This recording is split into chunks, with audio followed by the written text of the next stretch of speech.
یا ایها الناس دی آیت مبارک کې د یهودیانو د اعتراضات او جوابات او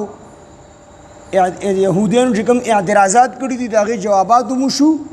او د نبوت اثبات هم شو چې نبی علیه الصلاۃ والسلام نبوت هم ثابت شو. دا غین ورستو الله پاک جل شانه تر ټول نړۍ مسلمانانو ته چې کوم دی اعلان کی چې تاسو نجات پدې کې دي چې تاسو ټول په نبی علیه السلام باندې ایمان راوړئ. نو تاسو چې کله په نبی علیه الصلاۃ والسلام په نبوت باندې ایمان راوړئ نو تاسو به خلاص شئ د الله د عذاب نه،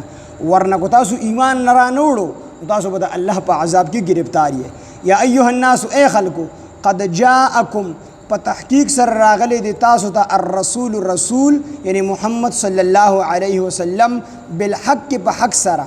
په حق سره من ربکم د خپل رب د طرفنا فآمنو نو ایمان راوړی تاسو خیر لکم دا تاسو د پاره ډیره غوره ده و ان تکفروا کو چې تاسو انکار وکړو تاسو کفر وکړو نو فإن لله نو بشک خاص ته الله د پاره دی خاص ته الله په اختیار کې دي ما هغه سو فی السماوات دي چې باسمانونو کې دي والارض او چې په ځمکه کې دي وکانه الله دی الله تعالی علیما پوها حکیم او خاوند حکمت. ان تاسو نجات په دې خبره کې دي چې تاسو د نبی علیه السلام په نبوت باندې ایمان راوړئ دنیا کې به هم د عذابونو نه بیغمه شئ او آخرت کې به هم همیشه خوشاله طرف تلل شئ. او کو په نبی علیه السلام باندې ایمان را نه وړو نو فإن لله ما فی السماوات والارض نو بشکا